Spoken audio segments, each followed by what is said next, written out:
नमस्कार छात्रों, स्वागत है आप सभी का आईपी स्टडी वीडियो लेक्चर श्रृंखला में। आज जिस विषय का हम अध्ययन करेंगे वह है वर्ण विचार।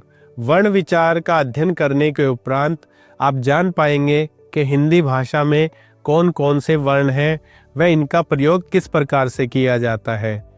साथ ही आप जान पाएंगे कि जो अन्य भाषाओं से आए हुए वर्ण कौन से हैं, वह किस प्रकार से प्रयोग होते हैं, इत्यादि विषयों के बारे में आप जान पाएंगे। आइए आरंभ करते हैं। वर्ण हम अपने भाव विचारों को बोलकर और लिखकर अभिव्यक्त करते हैं। हम जब बोलते हैं तो ध्वनियाँ उच्चारित करते हैं। इन ध्वनियों से ही शब्द बनते हैं। ध्वनियों का लिखित रूप ही वर्ण है। ठीक है, जो ध्वनियाँ हम उच्चारित करते हैं इनका जो लिखित रूप होता है इसे वर्ण कहते हैं। हमने गत कक्षा में पढ़ा था, इन लिखित रूप के लिए कुछ चिन्ह निर्धारित है। जो कौन निर्धारित करता है? लिपि निर्धारित करती है। आइए जानते हैं। जैसे नमन शब्द है, इसमें कौन कौन से जो वर्ण है या कौन कौन सी ध्वनियाँ हैं वो समाहित है। जैसे न जमा अ जमा म जमा अ जमा न जमा अ। तो इनको जब हम मिलाएंगे, न के नीचे देखिए इस प्रकार से चिन्ह लगा है, इसे हलंत कहते हैं। ऐसे ही मैं और आगे भी न के नीचे लगा है, तो ये हलंत होता है। जब हम किसी वर्ण में से ए निकाल देते हैं तो ए के बिना वाले अक्षर को दिखाने के लिए हम इस प्रकार से चिन्ह लगाते हैं। यह हलंत चिन्ह होता है। तो जो व्यंजन होते हैं उन सब में ए अक्षर की ध्वनि मिली होती है। अगर इसको हम निकाल देंगे तो इसको निकाल देना अर्थात अलग कर देना, तो अलग कर देंगे तो फिर हम उसे हलंत के द्वारा प्रकट करते हैं। तो ऐसा ही यहाँ पर किया गया है। देखिए, न में से ए निकाल दिया तो यहाँ न के नीचे हलंत लगाया और इसके आगे ए की ध्वनि लिखी हुई है। ऐसे ही मैं के साथ किया गया है और आगे न के साथ किया गया है। जब इनको मिलाते हैं तो हमें नमन शब्द प्राप्त होता है, जिसमें 6 ध्वनियों का प्रयोग हुआ है। ऐसे ही आगे देखिए मनोहर। मनोहर में कौन कौन सी ध्वनियाँ मिली हैं? म अ न ओ ह अ र अ। तो इस प्रकार से जो मनोहर है उसमें 8 ध्वनियाँ मिली हुई हैं। देखिए, वैसे आप देखेंगे तो 4 इसमें अक्षर हैं, लेकिन जब हम इसको गहराई से जानेंगे तो इसमें 8 ध्वनियाँ मिली हुई है। इन ध्वनियों पर यदि ध्यान दें तो हम पाएंगे कि इन्हें और विभाजित नहीं किया जा सकता। अर्थात जो हमने ये ध्वनियाँ अलग अलग कर दी, अब इसके उपरांत इनका विभाजन नहीं हो सकता, इनके और अधिक टुकड़े नहीं हो सकते। तो इस प्रकार से हम कह सकते हैं वह सबसे छोटी ध्वनि जिसके और टुकड़े नहीं किए जा सकते वर्ण कहलाती है। ठीक है, वर्ण किसे कहते हैं? ऐसी ध्वनियाँ जिनके और टुकड़े नहीं किए जा सकते या उनको और विभाजित नहीं किया जा सकता, तो ऐसी जो ध्वनियाँ होती हैं उन्हें वर्ण कहा जाता है। वर्ण के निम्नलिखित विशेषताएं होती हैं। जो वर्ण है उनकी निम्नलिखित विशेषताएं होती है। कौन कौन सी हैं? वर्णों के टुकड़े नहीं किए जा सकते। हर भाषा में वर्णों की संख्या समान नहीं होती। जैसे हिंदी भाषा जो है उसमें कितने वर्ण हैं? 52 वर्ण है। ठीक है, ऐसे ही अंग्रेजी भाषा जो है उसमें कितने वर्ण हैं? तो उसमें 26 या 26 वर्ण है। वर्ण को अक्षर भी कहते हैं। वर्ण जो है उसे अक्षर भी कहा जाता है। वर्ण उच्चरित ध्वनियों के लिखित रूप होते हैं। उच्चरित अर्थात बोली गई ध्वनियों के लिखित रूप होते हैं। वर्णों के मेल से ही शब्द बनते हैं। जब वर्ण मिलते हैं और एक सार्थक जिसका कुछ अर्थ निकल रहा हो तो उसे शब्द कहा जाता है। ठीक है, वह वर्णों के मेल से ही बनता है। वर्णमाला किसी भी भाषा के सभी वर्णों के व्यवस्थित समूह को वर्णमाला कहते हैं। अर्थात ऐसा एक स्थान जहाँ पर जो भाषा के वर्ण हैं उनको एक व्यवस्थित रूप में रखा जाता है, उसे वर्णमाला कहा जाता है। ध्यान रखिए, प्रत्येक भाषा में वर्णों का एक निश्चित क्रम होता है। जैसे अंग्रेजी में A B C D E F G H से लेकर जेड तक, तथा हिंदी में ए आ ई से लेकर ह तक। मानक हिंदी व्याकरण केंद्रीय हिंदी निर्देशालय, भारत सरकार, राष्ट्रीय शैक्षिक अनुसंधान और प्रशिक्षण परिषद द्वारा मानक हिंदी वर्णमाला का निर्धारित रूप इस प्रकार से है। ठीक है, जो भारत सरकार है उसके कुछ ये निर्देशालय है जिनके द्वारा हिंदी भाषा का जो मानक रूप है वो निर्धारित किया गया है, वह हम जानते हैं। सबसे पहले इनमें जो स्वर है उनकी संख्या 11 है। ये 11 स्वर कौन कौन से हैं आइए जानते हैं। अ, आ, ई, उ, री, ए, ओ, औ। तो ये 11 स्वर हैं। इसके उपरांत 2 अयोगवाह होते हैं। अयोगवाह कौन कौन से हैं? अनुस्वार, अंग, विसर्ग, अह। तो ये 2 हैं, इनकी संख्या 2 है।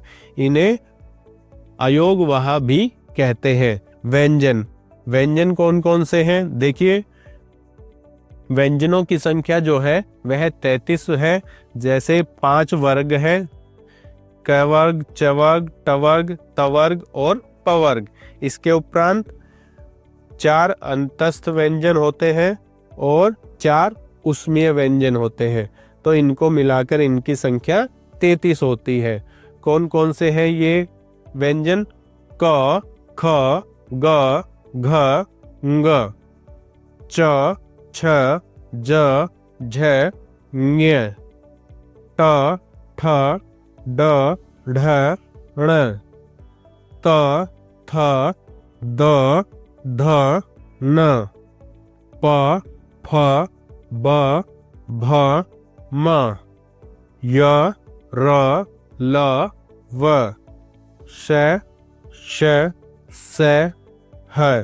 तो इस प्रकार से ये 33 व्यंजन है। इसके उपरांत कुछ अन्य व्यंजन हैं। कौन कौन से हैं? ण और ढ़। ये 2 अन्य व्यंजन हिंदी वर्णमाला में है। कुछ आगत ध्वनियां हैं। ये कौन कौन सी हैं? ओ, ज, फ। तो ये आगत ध्वनियां हैं। वर्ण के भेद, उच्चारण और प्रयोग के आधार पर वर्णों के 2 भेद माने गए हैं। कौन कौन से हैं? स्वर और व्यंजन। सबसे पहले स्वरों को जानते हैं। जिन वर्णों के उच्चारण में मुख से वायु बिना किसी रुकावट के निकलती है उन्हें स्वर कहते हैं। इनका उच्चारण करते समय जीवा इतना ऊपर नीचे नहीं जाती कि मुख से निकलने वाली हवा का रास्ता रुक सके। ठीक है, जब हम स्वरों का उच्चारण करते हैं तो जो जीवा है हमारी वह अधिक प्रयोग में नहीं होती। वह जो वायु हमारे कंठ तंत्र से निकलती है उसमें बाधा उत्पन्न नहीं करती। स्वरों के भेद, स्वरों के 3 भेद हैं। कौन कौन से हैं? हर्ष स्वर, दीर्घ स्वर और प्लुत स्वर। आइए जानते हैं। सबसे पहले हर्ष स्वर। जिन स्वरों का उच्चारण करने में कम से कम समय लगता है वे हर्ष स्वर कहलाते हैं। ठीक है, इनका उच्चारण बहुत ही कम समय में होता है। कौन कौन से हैं? देखिए, अ, ई, उ तथा री, ये 4 हर्ष स्वर है। ठीक है, इन्हें एक मात्रिक स्वर भी कहा जाता है। इसके उपरांत देखिए दीर्घ स्वर। जिन स्वरों के उच्चारण में हर्ष स्वरों से लगभग 2 गुना समय लगता है उन्हें दीर्घ स्वर कहते हैं। और इनकी संख्या कितनी है? 7 है। आइए कौन कौन से हैं? आ, ई, उ, ए, ए, ओ, ओ। तो ये जो है 7 ऐसे स्वर है जिनका उच्चारण करने में हर स्वर से दुगना समय लगता है, इसलिए इन्हें दीर्घ स्वर कहते हैं। इन्हें द्विमात्रिक स्वर भी कहा जाता है। ओ को मिलाकर अब दीर्घ स्वर 8 हो गए हैं। ठीक है, एक आगत ये ध्वनि है, इसको भी स्वरों में रखा जाता है। अगर हम इसको मिला दें तो जो दीर्घ स्वर है उनकी संख्या 8 हो जाती है। इसके उपरांत देखते हैं प्लुत स्वर। जिन स्वरों के उच्चारण में हर स्वर से तिगुना समय लगता है उन्हें प्लुत स्वर कहते हैं। जैसे ओम। ओम में आप देखिए लिखा हुआ देख रहे हैं, इस प्रकार से एक चिन्ह लिखा हुआ है ओम में। देखिए यह चिन्ह लगा हुआ है, तो ये जो चिन्ह लगा हुआ है इसे प्लुत स्वर का चिन्ह कहते हैं। देखिए जब हम किसी को पुकारते हैं तो भी इस चिन्ह का उपयोग करते हैं। जैसे हमने कहा राम, तो फिर हम इस प्रकार से लिखेंगे क्योंकि हमने राम का उच्चारण किया। या फिर हम जैसे सा का उच्चारण किया, रे का उच्चारण किया, तो इस प्रकार से जहां लगा दें इस चिन्ह को, उसका अर्थ होता है कि लंबे समय तक उसका उच्चारण करना है या किसी को पुकारा गया है। ठीक है, इस प्रकार से इसका प्रयोग किया जाता है। देखिए यहाँ लिखा भी हुआ है, इसका प्रयोग प्रायः किसी को पुकारने या बुलाने के लिए किया जाता है। इसको लिखित रूप में व्यक्त करने के लिए इस प्रकार से एक चिन्ह लगा दिया जाता है। ठीक है, जब हम किसी को पुकारते हैं तो देखेंगे आप लोग कि थोड़ा सा लंबा खींच के हम पुकारते हैं, तो इस वजह से जब इसको हमें लिखित रूप में दिखाना हो तो इस प्रकार से एक चिन्ह लगा देते हैं, तो यह प्लुत का लिखित चिन्ह कहा जाता है। ठीक है, आगे देखिए मात्रा चिन्ह। हिंदी की वर्णमाला में 11 स्वर हैं। इनका उच्चारण 2 प्रकार से किया जाता है। स्वतंत्र स्वरों की तरह, जैसे ईश, ऊन, और, आग, एक तथा अमर शब्दों में ई, उ, औ, ओ, आ, ए और ए स्वरों का उच्चारण स्वतंत्र स्वरों की तरह किया गया है। ठीक है, व्यंजनों और स्वरों को मिलाकर, ठीक है, व्यंजनों के साथ स्वरों को मिलाकर भी प्रयोग में किया जाता है। जैसे किताब। अब जो किताब शब्द है इसमें क जमा ई जमा त जमा आ जमा ब जमा ए, तो ध्वनियों के योग से बना है। ठीक है, इसमें देखिए स्वर ये है ई, आ और ए। ये क्या है? स्वर इन व्यंजनों में मिले हुए हैं, इसलिए इसका उच्चारण करते समय व्यंजनों के साथ स्वरों को मिलाकर लिखते हैं। तो स्वर अपने मूल रूप में नहीं लिखे जाते, वरन उनके चिन्ह व्यंजन में जोड़े जाते हैं। जो उनके चिन्ह होते हैं वह व्यंजन में जोड़ दिए जाते हैं।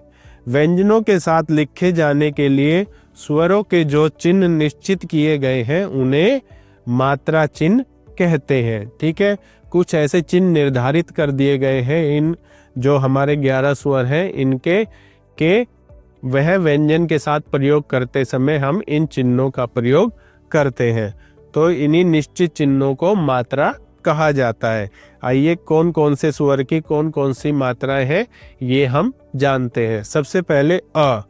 ए जो स्वर होता है इसकी कोई मात्रा नहीं होती, ये सभी व्यंजनों में मिला होता है। जैसे क उदाहरण कर, चल। तो ये देखिए कै जो है इसके अंदर ए जो स्वर है वह मिला हुआ है। हमने पहले भी कहा था कि अगर हम ए इसमें से निकालेंगे व्यंजन में से तो इसके नीचे हलंत लगा देंगे। ठीक है, तो जो अ है वह सभी व्यंजनों में मिला होता है। इसके उपरांत आ की मात्रा इस प्रकार से बनाई जाती है जैसे का, काम, चाचा। ई की मात्रा इस प्रकार से बनाई जाती है, ठीक है।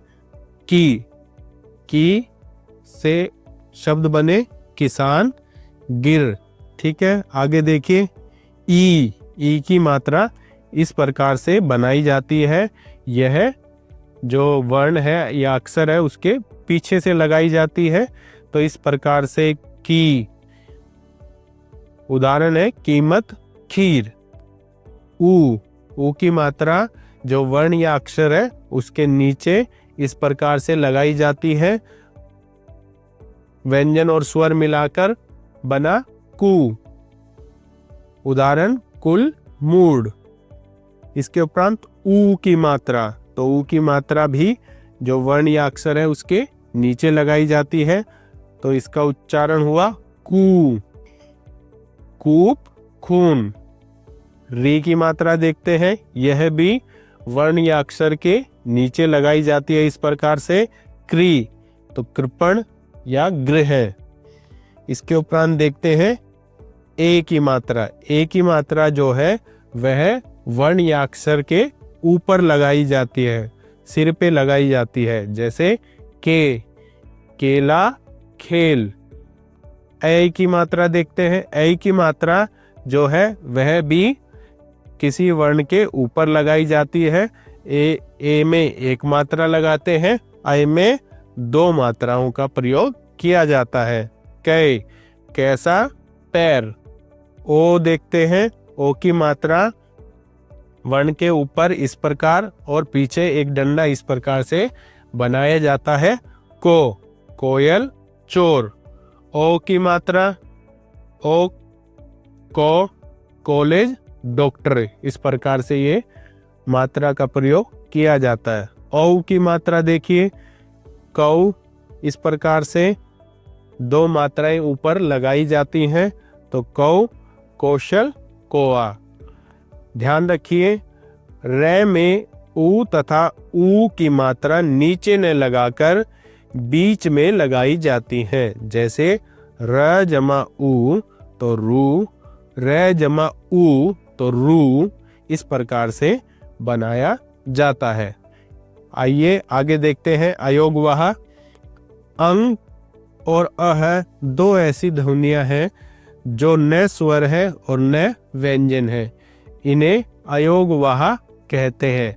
देखिए, अयोगवाह इस शब्द का अर्थ होता है अयोग के प्रयोग से जो लिखे जाते हैं। अयोगवाह का अर्थ है जो योग न होने पर भी साथ रहे, ठीक है। आगे देखिए, अनुस्वार।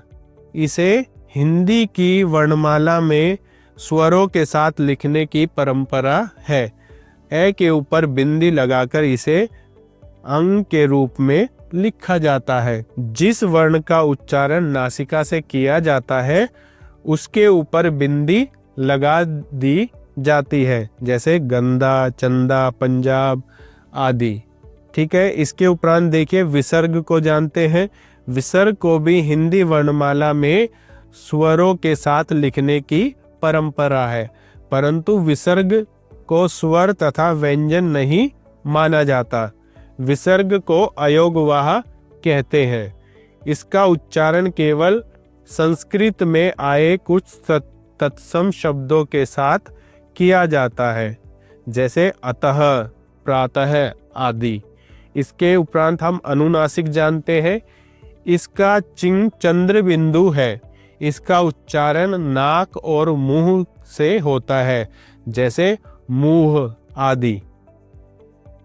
हलंत, इसका प्रयोग व्यंजन के नीचे किया जाता है। किसी व्यंजन में से स्वर जब हम निकाल देते हैं तो फिर उसको प्रदर्शित करने के लिए हलन चिन्ह का प्रयोग किया जाता है। आगत ध्वनियां। आगत शब्द का अर्थ है आई हुई। हिंदी भाषा में कई विदेशी शब्दों का यथावत प्रयोग होता है। इन आगत शब्दों की गुणवत्ता को बनाए रखने के लिए हिंदी में भी कुछ ध्वनियां विकसित की गई हैं, जिन्हें आगत ध्वनियां कहते हैं, जैसे ओ। ओ का उच्चारण आ और ओ से भिन्न है। यह ध्वनि अंग्रेजी भाषा के प्रभाव से हिंदी में आई है। इसका उच्चारण करते समय सावधानी बरतनी चाहिए। जैसे डाल किसी वृक्ष आदि की टहनी, और डोल, डोल अर्थात गुड़िया, बाल शरीर के बाल, और बॉल, बॉल अर्थात गेंद। तो इस प्रकार से हम इसका जो भेद है वह समझ सकते हैं। इसके उपरांत क, ख, ग, ज़, फ ये ध्वनियां उर्दू के प्रभाव से हिंदी भाषा में आई हैं। उर्दू के शब्दों को लिखते समय इनका प्रयोग किया जाता है। जैसे सजा, सजा अर्थात सजाना, और सजा, सजा अर्थात दंड। व्यंजन, जिन वर्णों का उच्चारण स्वरों की सहायता से किया जाता है तथा उच्चारण के समय वायु घर्षण के साथ मुंह से बाहर निकलती है, वे व्यंजन कहलाती हैं। जैसे वर्णमाला में क से ह तक के वर्ण। व्यंजनों के भेद, जो व्यंजन है उसके 3 भेद हैं। कौन कौन से? स्पर्शीय व्यंजन, अंतस्थ व्यंजन और ऊष्म व्यंजन। ठीक है, सबसे पहले स्पर्श व्यंजन को जानते हैं। जिन व्यंजनों का उच्चारण करते समय वायु कंठ, तालु, मूर्धा या होठों का स्पर्श करके बाहर आती है, उन्हें स्पर्श व्यंजन कहते हैं। देखिए, नाम से भी क्लियर हो रहा है, स्पर्श का अर्थ होता है कहीं पर छूना।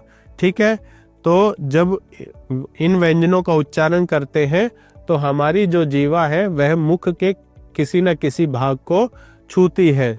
इनका उच्चारण करते समय वायु फेफड़ों से निकलकर मुख से बाहर निकलने से पूर्व मुख के विभिन्न भागों को स्पर्श करती है, इसलिए ऐसे व्यंजन स्पर्श व्यंजन कहलाते हैं।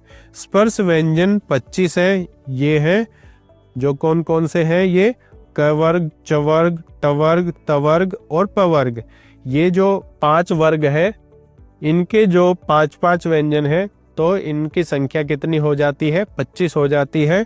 सबसे पहले क वर्ग जो है वह कंठ की सहायता से बोला जाता है, या उसे बोलते समय हमारी जो जीवा है वह कंठ को छूती है। आप जब क बोलेंगे तो आप देखिए जो आपकी जीवा है वह कंठ को छू रही है। इसी प्रकार च वर्ग का जब उच्चारण हम करते हैं तो हमारी जो जीवा है वह तालु को स्पर्श करती है। ट वर्ग का जब उच्चारण करते हैं तो हमारी जीवा जो है मूर्धा को टच करती है। मूर्धा हमारे मुख का जो ये ऊपर वाला भाग होता है। इसके उपरांत त वर्ग का जब उच्चारण हम करते हैं तो जो हमारी जीवा है वह दांतों को टच करती है या दांतों को स्पर्श करती है। इसके उपरांत प वर्ग का उच्चारण जब हम करते हैं तो प, देखिए होठों के द्वारा इसका उच्चारण किया जाता है। इसके उपरांत देखिए अंतस्थ व्यंजन जानते हैं। अंतस्थ का अर्थ है बीच में स्थित। य, र, ल, व अंतस्थ व्यंजन है। इनका उच्चारण स्वरों और व्यंजनों के मध्य का है, इसलिए इन्हें अंतस्थ कहते हैं। ठीक है, आप लोग समझ गए होंगे य, र, ल, व को अंतस्थ क्यों कहते हैं, क्योंकि यह स्वर और व्यंजन के मध्य में उच्चारण किए जाते हैं। इसका उच्चारण जीवा, तालु, दांत और होठों के स्पर्श से होता है। ये अर्ध स्वर भी कहे जाते हैं। ऊष्म व्यंजन, इन वर्णों के उच्चारण के समय हवा के रगड़ खाने से मुख में गर्मी या ऊष्मा उत्पन्न होती है, अतः इन्हें ऊष्म व्यंजन कहा जाता है। इनकी संख्या 4 है। श, श, स और है। ये 4 ऊष्म व्यंजन है। वर्णमाला के वर्णों का उच्चारण स्थान देखिए, अ, आ, क, ख, ग, घ, ङ और है तथा विसर्ग, इनका उच्चारण कंठ से किया जाता है। ठीक है, इसके उपरांत ई, च, छ, ज, झ, ञ, य और श, इनका उच्चारण जो है वह तालव्य के द्वारा किया जाता है। मूर्धन्य, मूर्धन्य स्वर कौन कौन से हैं? री, ट, ठ, ड, ढ, ण, श, ड़, ढ। तो ये जो वर्ण है ये मूर्धा से उच्चारित किए जाते हैं। इसके उपरांत दंत्य कौन कौन से हैं? लृ, त, थ, द, ध, न और स। तो ये जो वर्ण है ये दंत्य होते हैं, दांतों के द्वारा इनका उच्चारण किया जाता है। द्विओष्ठ्य दोनों होठों से कौन कौन से वर्ण हैं? उ, प, फ, ब, भ, म। इनका उच्चारण दोनों होठों की सहायता से किया जाता है। वत्सरीय दांतों के मूल से ज, र और ल। ये जो वर्ण है इनका उच्चारण किया जाता है। आगे देखते हैं नासिक्य कौन कौन से हैं? ङ, ञ, ण और न। ये जो वर्ण है इनका उच्चारण जो है वह नासिका से किया जाता है। कंठ तालु के द्वारा जिनका उच्चारण किया जाता है वह वर्ण है ए, ऐ। कंठ ओष्ठ द्वारा जिनका उच्चारण किया जाता है वे वर्ण है ओ, औ, औ। तो इनका उच्चारण कंठ और होठ के द्वारा किया जाता है। दंत ओष्ठ्य कौन कौन से हैं? व और फ। इनका उच्चारण दांतों और होठों से किया जाता है। अन्य व्यंजन देखिए, व्यंजनों के 3 भेद के अतिरिक्त संयुक्त और द्वितीय व्यंजन भी होते हैं। संयुक्त व्यंजन देखिए, जब अलग अलग 2 व्यंजन आपस में जुड़ते हैं तो वे संयुक्त व्यंजन कहलाते हैं। जैसे देखिए जो संयुक्त व्यंजन है उनकी संख्या जो है वह 4 है। कौन कौन से हैं ये? क्ष, त्र, ज्ञ और श्रेय। ये 4 हैं। तो ये कैसे बनते हैं ये आगे हम जानेंगे। क्षय जो है वह क जमा क्षय के द्वारा बनता है। ठीक है। त्रय कैसे बनता है? त जमा रे के द्वारा त्रय बनता है। ज्ञ कैसे बनता है? ज जमा ज्ञ के द्वारा ज्ञ बनता है। श्रेय कैसे बनता है? श जमा रे के द्वारा श्रेय का निर्माण होता है। आइए देखते हैं, यहाँ पर दिया गया है, देखिए क जमा श से श बना। आइए आगे देखते हैं। इनके अलावा कुछ अन्य संयुक्त व्यंजन भी हिंदी भाषा में होते हैं, जैसे द जमा य द्य, तो इससे बना विद्या। ध जमा य से बना मध्य। द जमा व से बना द्वार। क जमा त से बना रक्त। तो इस प्रकार से अन्य संयुक्त व्यंजन भी होते हैं। आगे देखिए द्वित्व व्यंजन किसे कहते हैं? जहां पर 2 समान व्यंजनों का प्रयोग किया जाता है और इनमें जो पूर्व वाला व्यंजन होता है वह स्वर रहित होता है। तो देखिए च जमा च से बना च, तो इससे बना सच्चा। ठीक है। क जमा क के प्रयोग से बना पक्का। द जमा द के प्रयोग से बना रद्दी। तो इस प्रकार से ये द्वित्व व्यंजन जो है इनका प्रयोग होता है। द्वित्व व्यंजन और संयुक्त व्यंजन में अंतर। जब समान वर्ण आपस में जुड़ते हैं तो द्वित्व व्यंजन कहलाते हैं, लेकिन जब अलग अलग वर्ण आपस में जुड़ते हैं तो उन्हें संयुक्त व्यंजन कहते हैं। व्यंजन का व्यंजन से संयोग किस प्रकार से होता है ये देखते हैं। स्वर रहित व्यंजन का व्यंजन से जोड़ने के लिए निम्नलिखित बातों पर ध्यान देना आवश्यक है। जिन व्यंजनों के अंत में खड़ी रेखा, जिसे पाई कहते हैं, होती है, उन्हें जोड़ने के लिए पहले व्यंजन की खड़ी पाई को हटा दिया जाता है। ठीक है। इस प्रकार इसे खड़ी पाई कहते हैं। जैसे ख, तो ख में देखिए इस प्रकार से खड़ी पाई लगी हुई है, तो इसको हम हटा देंगे। ठीक है। आगे देखिए जिन व्यंजनों के बीच में खड़ी पाई होती है उसमें खड़ी रेखा पाई के आगे वाले अंश के नीचे की ओर झुकने वाला भाग हटा दिया जाता है। ठीक है, जैसे देखिए क में इस प्रकार से आगे ये भाग झुक रहा है तो इसे हम हटा देंगे। ठीक है, तो इस प्रकार से क जमा क से पक्का चक्का शब्द बना। आगे देखिए, बिना पाई वाले व्यंजन जब किसी अन्य व्यंजन से मिलते हैं तो हलंत का प्रयोग किया जाता है। ठीक है, जैसे द जमा वे तो बना दुए, तो इससे शब्द बना द्वार। ह जमा न हन, हन से शब्द बना चिन्ह। तो इस प्रकार से इनका प्रयोग किया जाता है, इनके नीचे हलंत बस लगा दिया जाता है। र ऐसा व्यंजन है जिसके मेल में सावधानी की अपेक्षा होती है। र का अन्य व्यंजनों से मेल निम्न प्रकार से किया जाता है। कैसे? यदि र स्वर रहित होता है तो यह अगले स्वर के सिर पर लगता है। ठीक है, जैसे धर्म, कर्म, फर्ज, कर्ज।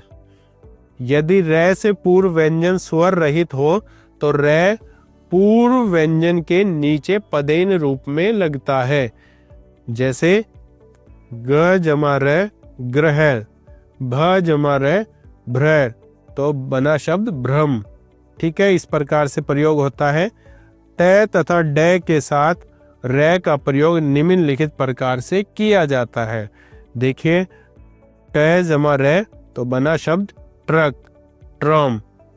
ड्र जमा र से बना ड्रामा, ड्रम। तो इस प्रकार से ये दो रेखाएं लगाई जाती हैं ट और ड के साथ। तो जो आज का विषय था यह हमारा इसी के साथ समाप्त होता है। आज हमने जिन जिन विषयों पर चर्चा की वह थे वे सबसे छोटी ध्वनियाँ जिनके और टुकड़े नहीं किए जा सकते वर्ण कहलाते हैं। किसी भी भाषा के वर्णों के व्यवस्थित समूह को वर्ण कहते हैं। व्यंजनों के साथ लिखे जाने वाले स्वरों के जो चिन्ह निश्चित किए गए हैं उन्हें मात्रा चिन्ह कहते हैं। तो आज का विषय हमारा हिंदी वर्णमाला। आशा करता हूँ आपको अच्छे से समझ आ गया होगा। हिंदी के जो वर्ण हैं उनको आप जान पाए होंगे, उनका उच्चारण किस प्रकार से करना है यह समझ पाए होंगे, तथा मात्रा रूप में इनका प्रयोग कैसे करना है यह आप अच्छे से समझे होंगे। इसी के साथ आज की कक्षा समाप्त करते हैं। जल्दी मिलते हैं एक नए विषय के साथ अगली कक्षा में।